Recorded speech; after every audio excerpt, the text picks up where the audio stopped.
네, 오늘 주신 하나님의 말씀 창세기 31장 31장부터 막 32장, 33장, 34장 전반적으로 이렇게 쭉 다 볼 거라서요. 일단 31장을 펴 두시고 그렇게 같이 보도록 하겠습니다. 오늘 제목이 뭐였죠? 하나님을 의지해야 복을 받습니다 라는 제목이었죠. 여러분, 성도들이 아브라함의 복을 이어받기 위해서는 하나님을 의지해야 하고 또 선하게 살아가야 하고 신앙의 기준으로 선택해야 하고 이런 얘기들을 제가 말씀드렸습니다. 지난 시간에는 이제 이 중에서 악한 세상에서도 선하게 살아가야 한다, 이런 것에 대해서 말씀드렸는데, 오늘은 세 번째 시간으로 아브라함의 복을 받기 위해서는 하나님만 의지해야 한다는 것을 말씀드리려고 합니다. 자, 여러분, 하나님께서는요, 이 두 번째 장자인 이 야곱이 하나님만 의지하는지 확인하기 위해서 이번에는 그를 우상숭배의 환경에 두셨습니다. 아니, 우상숭배라고요? 라반의 딸을 신부로 얻으라고 한 것은 그가 하나님을 섬기기 때문이 아니었습니까? 어떻게 그런 집에 우상숭배가 있을 수 있을까요? 이제 이렇게 여러분은 질문하실 수가 있는데, 네, 맞아요. 그 외삼촌 라반은요, 하나님을 섬겼습니다. 다만 그가 하나님만 섬긴 것은 아니었던 것으로 보입니다. 라반은 하나님을 섬기면서 다른 신도 함께 섬겼습니다. 우리는 야곱이 라반을 떠나는 장면에서 이를 확인할 수가 있는데요. 자, 이 부분 보기 전에 잠시 지난 시간에 들려드린 그 야곱 이야기를 요약해 보자면, 라반이 악하게 행했어도 야곱은 끝까지 선하게 대했고, 결국 하나님께서는 직접 개입하셔서 상호 인정하는 정당한 방법으로 라반으로부터 야곱의 소유를 되찾아 주셨습니다. 하지만 악한 라반 또 그의 아들들은 야곱을 해하고 소유를 뺏으려고 했죠. 자, 여기까지가 이제 지난 시간에 들려드린 야곱 이야기였는데요. 자, 이런 상황에서 야곱은 그간 하나님께서 지켜주시고 또 소유를 얻게 해주시고, 지금 라반이 자기를 해하려고 하고 있고, 그로 인해서 하나님께서 떠나라고 하셨던 이 모든 내용을 아내들에게 얘기를 하게 되고, 아내들은 위기에 처한 야곱이 라반의 집을 떠나는 것에 동의하게 됩니다. 그러니까 드디어 어떻게 된 거예요? 야곱이 라반의 집을 떠나서 자기 고향으로 돌아가게 된 것입니다. 자, 근데 이제 돌아가는 장면을 설명하는 부분에서 우리는 이상한 것을 하나 발견할 수 있습니다. 라반의 집에 우상이 나온 거예요. 창세기 31장 17절에서 19절까지 말씀인데 한번 읽고 말씀 나누도록 하겠습니다. 야곱이 일어나, 읽겠습니다. 시작. 야곱이 일어나 자식들과 아내들을 낙타들에게 태우고 그 모은 바 모든 가축과 모든 소유물 곧 그가 밧단 아람에서 모은 가축을 이끌고 가나안 땅에 있는 그의 아버지 이삭에게로 가려 할세. 그때 라반이 양털을 깎으러 갔으므로 라헬은 그의 아버지의 드라빔을 도둑질하고. 아멘. 자, 아내들이 이제 떠나는 것을 동의해 주자 야곱은 서둘러서 자식들과 아내들을 낙타에 나누어 태우고 그가 얻은 모든 짐승과 그가 밧단 아람에서 모은 모든 소유를 다 가지고서 이 가나안 땅에 있는 자기 아버지 이삭에게로 돌아갈 채비를 했습니다. 자, 근데요, 바로 그때 야곱의 아내 라헬은 라반이 양털을 깎으러 나간 그 틈을 타서 라반의 집에 수호 신상인 드라빔을 훔쳐냈습니다. 여러분, 드라빔이라는 얘기는 우리는 잘 모르는 거잖아요. 근데 드라빔이라고 하는 게 이렇게 조그만 모양, 사실 이게 어떤 형상이다라고 딱 규정하기가 어려운 것이, 때로는 이런 형상, 때로는 저런 형상, 때로는 이것을 드라빔으로 생각해서 이제 만들었기 때문에 형상을 정의하기는 어렵지만 조그맣게 생긴 약간 그런 어떤 우상이다, 이렇게 생각하면 좋을 것 같습니다. 옛날 우리 어르신들은 집에 요만한 부처상 갖다 놓고 막 이렇게 한 그런 거 기억하시면 될 것 같아요. 고대, 그러니까 메소포타미아 그 지방에 가정에 하나씩 두고 섬기던 이 우상이었기 때문에 우리는 라반이 하나님을 섬기면서 동시에 다른 신도 섬겼다라는 것을 알 수가 있습니다. 그러니까 오늘날로 말하자면 이런 거예요. 하나님을 섬긴다라고 하면서 중요한 일이 있으면 어디를 찾아가요? 점집을 찾아가고, 어려운 일이 있을 땐 뭘 사용해요? 써서 부적을 사용하고, 연초되면 뭘 보죠? 토정비결 보고, 매일 아침 보면 매일 아침 뭘 보죠? 띠별 운세 보고, 결혼 앞두고는 궁합을 보고, 이런 거죠. 그런 게 이제 드라빔의 문자적인 적용일 것 같습니다. 좀 더 확장해 보면 이런 거일 수도 있어요. 하나님을 섬기면서도 자기 자신을 믿고 재물을 의존하고 사람들을 의지하는 것, 뭐 이런 것들을 이것이라고 생각할 수도 있을 것 같아요. 세상에서 뭔가 되고 또 뭐 소유하고 뭐 이런 것 있잖아요. 이런 걸 너무너무 사랑하기 때문에 절대 포기하지 못하는 거, 이런 것들도 우상숭배라고 할 수 있습니다. 왜냐하면 하나님보다 여러분 더 소중히 여기거나 의지하는 것들이 다 우상이기 때문입니다. 자, 그러면요, 야곱은 이런 라반의 곁에 있으면서 우상숭배에 빠지지 않았을까요? 그는 하나님만 의지하라는 이 하나님의 시험을 잘 통과했을까요? 여러분 궁금하시죠? 성경은 이 부분에 대해서 직접적으로 언급하지 않습니다. 다만 우리는 서술된 내용을 통해서 야곱이 우상숭배를 했는지 아닌지를 이제 확인해야 하는데요. 그래서 지금부터는 말씀을 조금씩 읽어가면서 야곱이 우상숭배 환경에서도 흔들리지 않고 하나님만 잘 의지했는지를 살피려고 합니다. 자, 이제 야곱은요, 하나님의 명령을 들었고 또 아내들의 동의를 얻어서 이제 고향으로 떠나가기 시작합니다. 근데 이것을 알아챈 라반이 쫓아와서 그를 해하려고 하죠. 하지만 하나님께서는 그 라반의 꿈에 나타나셔서 너는 삼가 야곱에게 선악간에 말하지 말라라고 경고를 해주시고, 이에 라반은 야곱을 해치지 못합니다. 그리고 그가 집으로 돌아가도록 허락하게 되죠. 근데 그 장면을 이제 보면요, 그가 한 가지를 이야기하고 있어요. 자기의 수호신상인 드라빔을 내놓으라고 이야기를 합니다.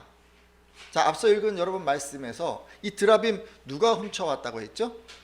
라헬. 라헬이 훔쳤다는 얘기가 있었어요.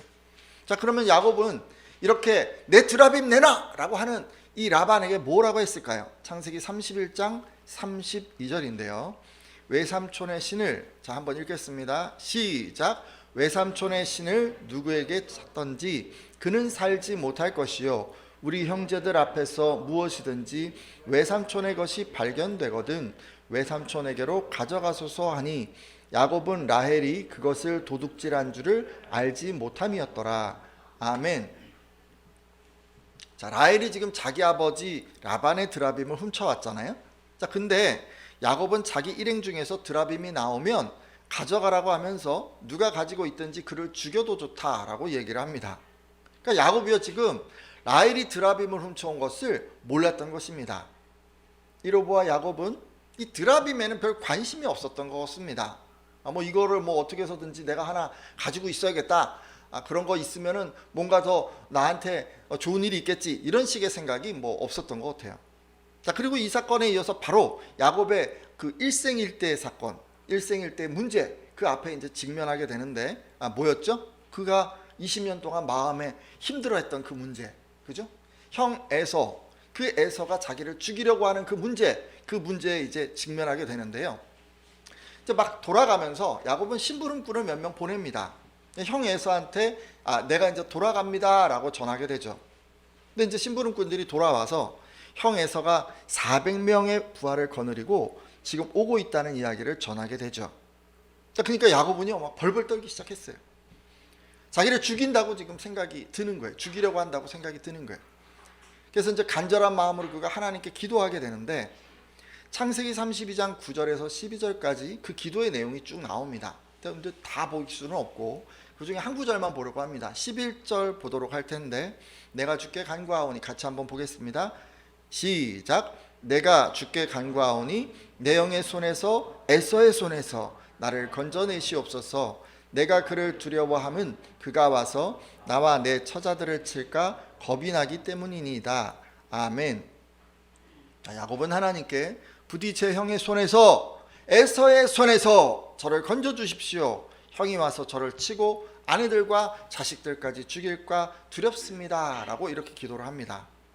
여러분, 자기를 지켜달라는 이 기도가 얼마나 간절했던지, 야곱은요, 하나님이 그 누구로부터 지켜줘야 되는가를 모르실까봐 정확하게 그냥 그 얘기를 2번이나 얘기를 해요. 형의 손에서, 에서의 손에서 나를 지켜달라고, 그 사람을 제발 좀 저지해달라고 이렇게 간구하고 있어요. 우리는 이런 야곱의 기도를 통해서 그가 지난 20년 동안 하나님을 의지해왔고 지금 에서와의 만남을 앞둔 지금도 오직 하나님만 간절히 의지하고 있다는 것을 알 수 있습니다. 여러분, 그렇지 않았다면 지금 야곱은 뭐 하고 있었겠어요? 드라빔 붙잡고 있었겠죠. 뭐 다른 신들 뭐 옆에 잔뜩 있었잖아요. 그럼 뭐 그런 거 갖고 그냥 어떻게든 비나이다 하고 있지 않았겠습니까? 근데 그런 거에 관심이 없어요. 지금 우리 말씀을 보면 지금 성경은요, 이 위기에 처한 야곱이 오직 하나님만 의지하며 기도했다고 우리에게 알려주고 있습니다. 자, 그렇다면 이런 사건들로 미뤄봐서 라헬이 드라빔을 훔쳤을지 모르지만 그 사실을 몰랐던 야곱은 드라빔과 같은 우상 섬기는 것에는 관심이 없었고, 또 살기등등한 이 에서를 만나야 하는 그 문제 앞에서 오직 하나님만 의지했다는 것을 알 수 있습니다. 자, 그래서였을까요, 여러분? 하나님께서는요, 홀로 남아있던 이 야곱을 만나주시고 축복해주시고 이름을 이스라엘로 바꿔주시고 에서와의 원한 문제를 극적으로 해결해 주셨습니다. 그러니까 야곱의 그 일생의 난제, 마음속에 20년이나 담고 있던 그 어려운 문제가 하나님의 도움으로 해결된 것입니다. 할렐루야. 저는 이런 은혜가 오늘 함께한 예배자들의 삶에도 가득하기를 소원합니다. 여러분, 하나님만 의지하시면요, 하나님만 바라보시면요, 하나님께 기도하시면 그럼 이렇게 인생의 문제들이 해결되는 거예요. 자, 근데 이제 궁금한 게 좀 있어요. 야곱은 아브라함의 복을 받기 위해서 장자는 하나님만 의지해야 한다라는 이 하나님의 시험을 그러면 다 통과한 것일까요? 자, 이것으로 이제 끝입니까? 그래서 이후로 야곱은 하나님의 지켜주시고 형통케 하시는 복을 계속해서 누렸을까요? 여러분, 그랬으면 정말 좋겠는데 여기까지 야곱이 그 시험을 잘 통과하지 못했던 것 같아요. 왜냐하면 이 사건 이후로 야곱의 가정에 큰 환난이 닥치기 때문입니다. 자, 그러면 야곱은 어떤 어려움을 만났을까요? 그리고 그 어려움의 원인은 무엇이었을까요? 그리고 야곱은 이 하나님의 세 번째 시험을 잘 통과했을까요? 야곱이 어떤 어려움을 만났는지 알아보기 위해서 잠시 말씀을 보려고 하는데, 자, 여러분, 에서와의 원한 문제가 이제 굉장히 힘든 문제였잖아요. 그게 이제 하나님 때문에 하나님의 도우셔서 극적으로 해결이 됐어요. 자, 이게 해결이 되니까 야곱이 어떻게 했냐면 가나안 땅에 들어오게 돼요. 그리고는 세겜 성에 이르러서 그 성 앞에다가 장막을 쳤습니다. 그리고 거기에 제단을 쌓아요. 지금으로 치자면 가나안 땅에 그 세겜에 정착을 해서 거기서 감사 예배를 드렸다는 말씀입니다. 그러니까 여기까지만 보면 일이 정말 잘 술술 풀려나가는 것 같습니다. 에서와의 원한도 해결되고 안전하게 그가 가나안 땅에 돌아왔으니 말입니다. 자, 그런데요, 야곱의 그 집안에 큰일이 닥칩니다. 레아와 야곱 사이에 태어난 딸 디나가 그 지방 여자들을 보러 나갔다가 그만 그 지역의 족장인 세겜에게 붙잡혀서 겁탈을 당한 것입니다. 게다가 이 세겜은요, 디나와 결혼을 시켜달라고까지 요구를 했습니다. 이에 이 디나의 오빠들은 분노하지만 세겜과 그 족속들이 할례를 받으면 디나와 결혼을 시켜주겠다고 거짓말을 하고 세겜과 그의 족속들이 할례 받는 틈을 타서 모든 남자들을 죽이고 그 성을 약탈합니다. 자, 어떻게 한 거예요? 상대방을 기만하고 죽이고 약탈한 거죠. 모르긴 해도 지금 야곱의 이 아들들은 상대방이 우리에게 악하게 했으니까 우리도 악하게 대응해도 문제가 없다라고 생각한 것 같습니다. 눈에는 눈이고 이에는 이다, 뭐 이렇게 이제 생각을 한 거죠.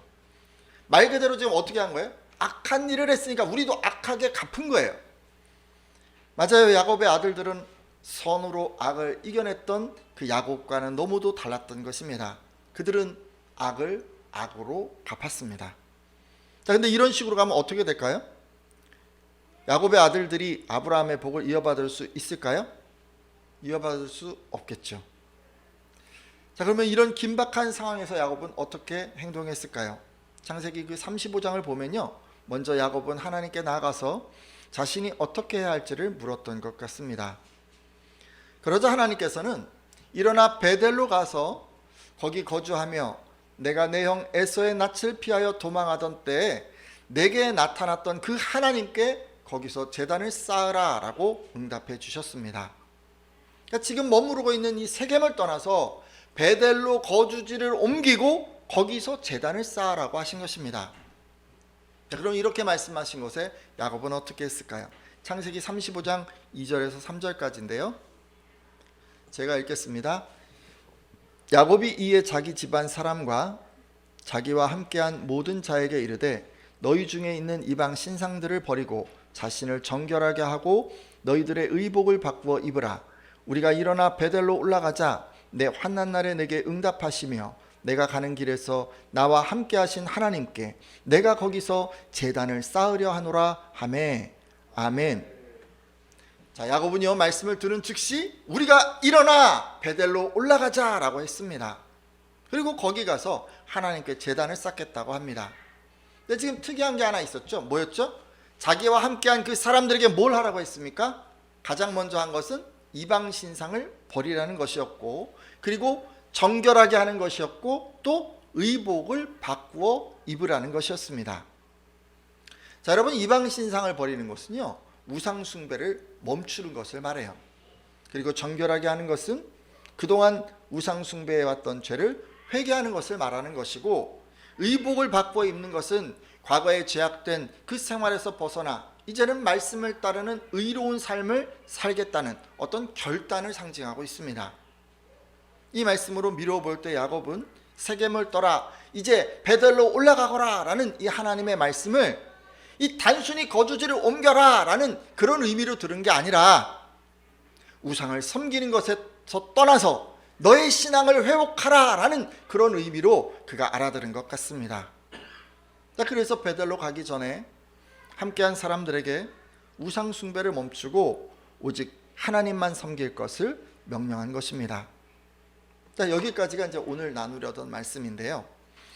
오늘 주신 말씀을 통해서 알 수 있는 게 있습니다. 여러분, 첫째, 야곱이 문제 해결을 받고 변했다는 것입니다. 여러분, 야곱이 문제 해결 받고 어떻게 됐다고요? 변했어요. 좋게 변한 게 아니에요. 근데 처음에 야곱은 어떤 사람이었어요? 우상이 가득한 라반의 집에서도 하나님만 섬기는 멋진 사람이었어요. 그렇죠? 그렇기 때문에 하나님께서는 그가 가장 두려워하던 이 에서의 원한 문제를 해결해 주셨습니다. 여기까지만 보면 야곱은 정말 신실한 사람입니다. 하지만 그의 인생의 문제가 해결되자 그는 변했습니다. 가족들이 우상을 섬기는데도 이를 재지 않고 그냥 허용했습니다.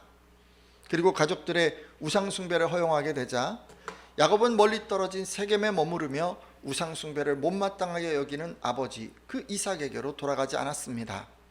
그리고 베델에서 이행하기로 했던 하나님과의 약속도 지키지 않았습니다. 결국 그로 인해서 어떤 일이 일어났습니까? 야곱의 자녀들은 해를 입고 악을 행하고 자신은 공경에 처하게 되는데요. 이 모든 일은 하나님을 향한 그의 신앙이 변해서였습니다. 자, 그렇다면 야곱은 왜 우상 숭배를 허용했을까요? 성경이 정확하게 그가 우상 숭배를 한 원인은 이거다라고 지목하지는 않지만 저는 문맥상 하나님께서 가증스럽게 여기시는 줄 알면서도 그가 우상 숭배를 허용한 것은 라헬 때문이었다고 여겨집니다.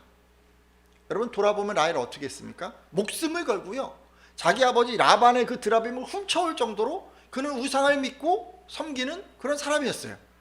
그러니까 드라빔에 대한 애착이 아주 남달랐던 거예요.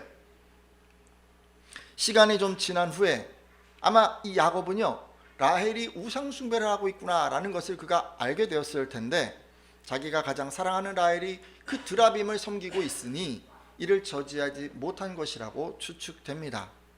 라헬이 그러니까 라헬과 같이 하던 사람, 주변에 있는 사람, 그런 사람들도 저지할 수 없었겠죠.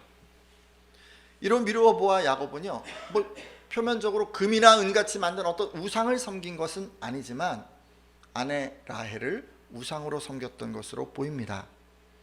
왜냐하면 하나님보다 라헬을 더 사랑했기 때문입니다. 이제 두 가지를 생각해 보면서 말씀을 맺으려고 하는데, 여러분 혹시요 문제 해결을 받은 다음에 여러분 변한 경험 있으십니까? 야곱은 문제가 해결되기까지는 하나님만 의지했습니다. 말씀에 온전히 순종했습니다.